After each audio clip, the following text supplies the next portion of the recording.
வணக்கம் நண்பர்களே. நாம் இன்னைக்கு இந்த வீடியோவில் என்ன ஒரு முக்கியமான தகவலை பற்றி பார்க்க போகிறோம் அப்படின்னு சொல்லிட்டு பார்த்தீங்கன்னா, சிடபிள்யூசி சீசன் 7ல் நடந்துட்டு இருக்க இஷ்யூ வந்து இன்னும் மிகப்பெரிய இஷ்யூவாக மாறிட்டே இருக்குது. இந்த இந்த விஷயத்துக்கு ஒரு எண்டே இல்லை அப்படிங்கிற மாதிரி போயிட்டுருக்கு.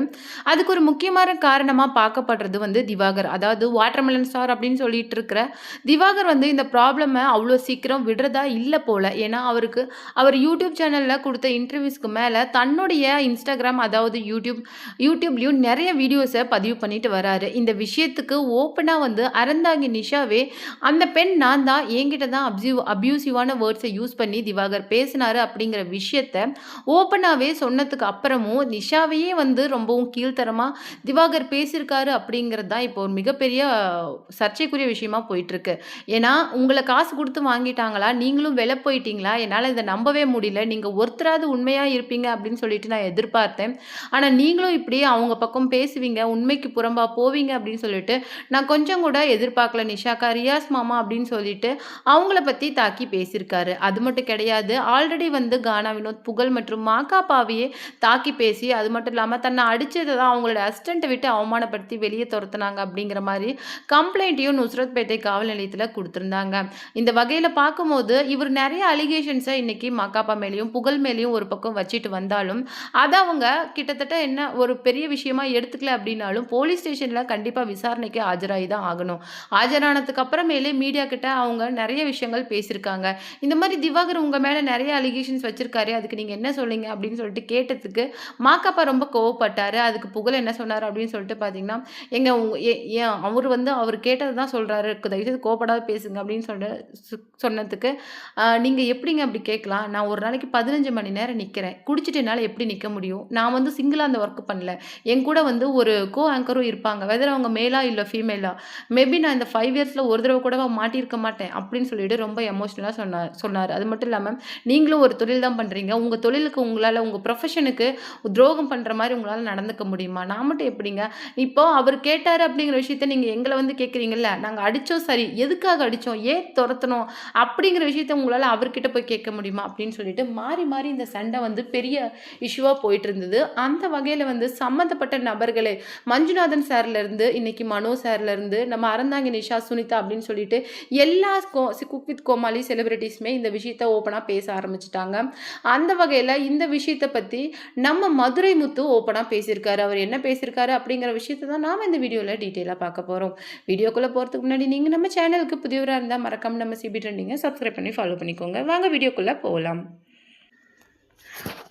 வணக்கம் நண்பர்களே, இதில் என்ன பார்க்க போகிறோம் அப்படின்னு சொல்லிட்டு பார்த்தீங்கன்னா, மதுரை முத்து வந்து இந்த விஷயத்துக்கு என்ன சொல்லியிருக்காரு அப்படின்னு சொல்லிட்டு பார்த்தீங்கன்னா, சிடபிள்யூ ஷோவை எனக்கு ஃபஸ்ட்டு நான் எலிமினேட் ஆனப்போ எனக்கு ரொம்ப கஷ்டமாக இருந்தது. பட் வந்து எனக்கு குக்கிங்கை விட அப்புறம் தான் லேட்டர் தான் எனக்கு புரிய ஆரம்பிச்சது, நமக்கு குக்கிங் வரல, அதுக்கு பதிலாக காமெடி தான் வருது அப்படின்னு சொல்லிட்டு நான் அந்த ட்ராக்கை சூஸ் பண்ணி வந்து வர ஆரம்பித்தேன். பட் வந்து எனக்குன்னு ஒரு அங்கீகாரத்தை அந்த ஷோ கொடுத்தாங்க. அந்த பசங்களாக இருக்கட்டும், இல்லை ஜட்ஜஸாக இருக்கட்டும், அங்கே இருக்கிற எல்லாருமே எனக்கு வந்து ரொம்பவும் நெருக்கமாக, அதாவது மனசுக்கு ரொம்ப நெருக்கமாயிட்டாங்க. எனக்கு ரொம்ப சந்தோஷமாக இருந்தது. இன்றைக்கி கிட்டத்தட்ட வந்து 6 சீசனை கடந்து 7வது சீசனில் வெற்றிகரமாக சிடபிள்யூசி கால் எடுத்து வைக்கிறத பார்க்கும்போது அவ்வளோ பெரிய ஒரு அசுர வளர்ச்சி. இன்னைக்கு இத்தனை சீசன் சூப்பர் சிங்கர் மாதிரி ஒரு பெரிய லெஜெண்ட் ஷோவாக இன்னைக்கு சிடபிள்யூசி வளர்ந்து நிற்கிறத பார்க்கும்போது எனக்கு சந்தோஷமாக இருக்குது. மக்களை சிரிக்க வைக்கிறதுக்காகவே ஒரு குக்கிங் ஷோ இருக்குது அப்படின்னா அது சிடபிள்யூசி தான்.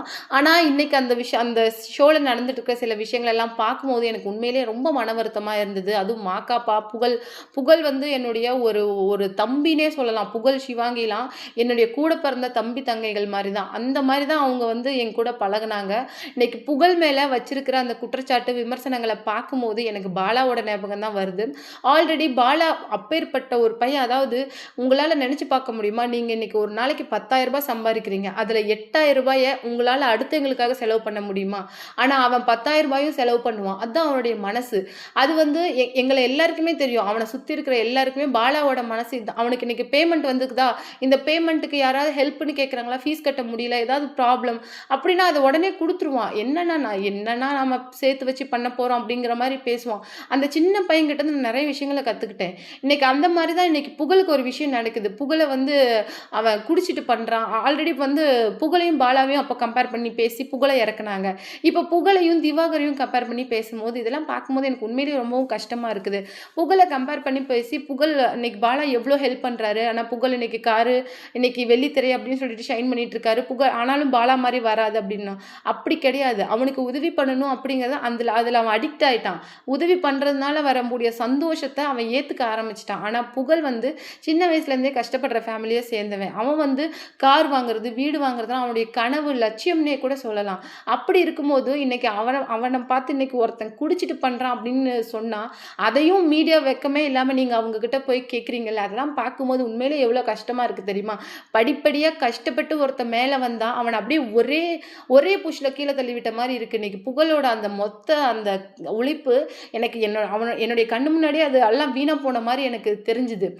இன்னைக்கு வந்து அந்த திவாகர் வந்து இன்னைக்கு வச்சிருக்கிற அந்த குற்றச்சாட்டு மாக்காப்பா மேலேயும் இன்னைக்கு புகழ் மேலேயும் வச்சிருக்கிற குற்றச்சாட்டுக்கு நீங்கள் நிறைய பதில் சொன்னாலுமே இன்னைக்கு சம்மந்தப்பட்ட நிஷாவே இந்த விஷயத்தை பற்றி ஓப்பனாக பேசிட்டாங்க. அந்த நபர் யார், என்ன நடந்துச்சு அப்படின்னு சொல்லிட்டு. அப்படி இருக்க இன்னும் என்னங்க உங்களுக்கு வேணும்? கேசவ தூர போட்டுட்டு இந்த பர்சனை தூக்கி ஒன்று உள்ளே வைங்க, இல்லை நீ பேசக்கூடாது அப்படின்னு சொல்லலாம். ஏதாவது பண்ணலாம். சேனல் சைடு வந்து இவ்வளோ நாள் சைலண்டாக இருந்ததுக்கு மேபி ஒரு பொண்ணோட பேர் வெளியில் வந்துடும் அப்படிங்கிற ஒரு விஷயம் ரூல்ஸ் அண்ட் ரெகுலேஷனுக்காக நீங்கள் வந்து சைலண்டாக இருந்தீங்க. ஆனால் இதுக்கு மேலே என்ன, சம்மந்தப்பட்ட நபரே ரியாக்ட் பண்ண அப்புறமேல உங்களுக்கு என்ன பிரச்சனை? தயவு செய்து இந்த மாதிரி டாக்ஸிக்கான பர்சன் மேலே நீங்கள் இப்போ வந்து எஃபெக்டிவான ஸ்டெப் எதுவும் எடுக்கலை அப்படின்னா இது மேபி வந்து வேற மாதிரி வந்து இஷ்யூஸை கிரியேட் பண்ணுற அளவுக்கு போயிடும் அப்படின்னு சொல்லிட்டு மதுரை முத்து வந்து சொல்லியிருக்காங்க. அது மட்டும் கிடையாது, புகழும் சரி, சிவாங்கி சரி, குக் வித் கோமாளியில் இருக்கிற எல்லா செஃப்பும் சரி, இல்லை நம்ம கான்டெஸ்டன்ஸும் சரி, கோமாளிஸும் சரி, என்னுடைய ரொம்ப நெருக்கமான என்னுடைய பிள்ளைங்க அப்படின்னே சொல்லலாம். அந்த அளவுக்கு தான் எனக்கு சிடபிள்யூ செட் வந்து இருந்தது. ஒரு சில விஷயங்கள் எல்லாம் அதில் கட் பண்ணிடுவாங்க. இப்போல்லாம் நிறைய விஷயம் சொல்கிறத நான் கேள்விப்படுறேன். ஸ்கிரிப்டடாக இருக்குது சிடபிள்யூசி. இப்போ வந்து பிக் பாஸ் மாதிரி ஸ்கிரிப்டடாக வந்துருச்சு அப்படிங்கிற மாதிரி கிடையாது. நிறைய விஷயங்கள் எங்களை மீறி காமெடி வந்து சிடபிள்யூசியில் இருக்கும். அதை நிறைய கட் பண்ணி அந்த ஷார்ட்டேஜ் டியூரேஷனுக்காக கட் பண்ணி போட்டதெல்லாம் இருக்குது. அந்த அளவுக்கு லைவ் கமெண்ட்ரி 4-5 பசங்க ஒரே வேவ் லென்த்தில் இருந்தால் என்னங்க ஆகும்? செட்டு ஒன்றும் அப்படியே அவ்வளோ ஹீட்டாக இருக்கும். செட்டு அப்படியே வைபாக இருக்கும். அப்படி அதனால தான் இன்றைக்கி குறைஞ்சது 7 சீசன், இன்றைக்கி எனக்கு தெரிஞ்சு 10 சீசனை கடந்து கிராஸ் பண்ணி போயிருக்க வேண்டியது. ஆனால் இந்த சிடபிள்யூசி எத்தனை பேருக்கு ஒரு புது வாழ்க்கை, ஒரு புது வெளிச்சத்தை ஓப்பன் பண்ணி கொடுத்தது அப்படின்னு சொல்லிட்டு யாருக்குமே தெரியாது.